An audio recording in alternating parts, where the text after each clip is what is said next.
Они уехали? Да. Паспорта у всех с собой? Нет. Нет, у меня там были горит. сумки, у меня были паспорта. У меня вся нога нима. Прекратите, вы не понимаете. Да никого мы не защищаем. У нас избили журналистов наших. Наш коллега пострадал. Где-то в Сепцовске, да? Сожгли, да. Это правда, оказывается? Да, конечно. Да, конечно. Вот сейчас там у нас в парке ребята говорили, я думал, слухи просто. Не-не-не, сожгли машину, избили журналистов. На границе Чечни.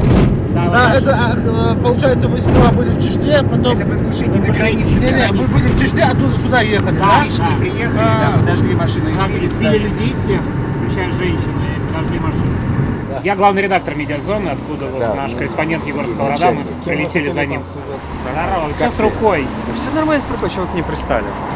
Ну чего? Что происходит? Ну ничего. Вы сопровождаете?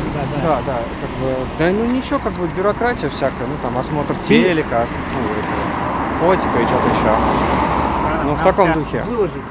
Но она некрасивая. Вчера она была вот красивая, такая рыже-фиолетовая, она была классная, а сегодня вообще уродство. Нет, там у ребят есть более красивые синяки, так нормально. А ты в травмпункте будешь, да? Да, мы ездили в травмпункт. Что врачи хоть говорят? Да, Что с спиной говорят вообще? Что ну ушибы, Домой как? гематомы. Вот я сейчас и посмотрели, мне тоже пальцы слабо двигаются. И что, говорит, ну, говорит, тебе надо к неврологу, потому что, ну, нервы, видно, повреждены. Все, что я помню, это вот такой машина, бежит человек, тут же вылетает окно.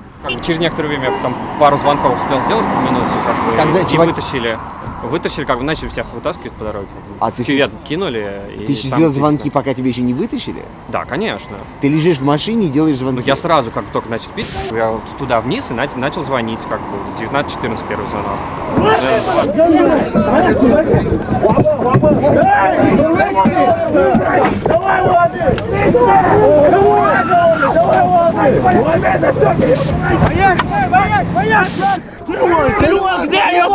Да я никого не отдал. Отдай это! Что это? Что это? Отдай это, говорю! Что? Ребята, вы что творите? На этой машине сезон у меня начинается. Я обычно людей на море вожу. А как вы вышли обычно место, как бы, из Да, Ингушетии, своим местом вожу, вот месяц-два.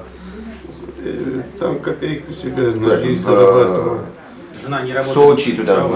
Работает, ну, малых детей еще кормить надо. Может, будете ли вы дальше работать, не знаю, журналистами? Буду. Вы же занимаетесь правым делом, вся надежда на вас.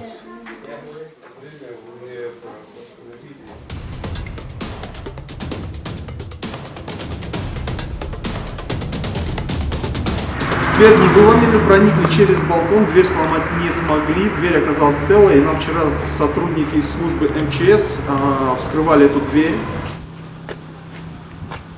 А стекло били когда?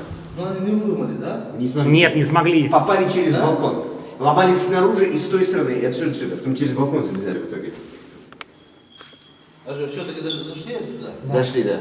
Тут они забрали все документы, которые там были, всю аппаратуру.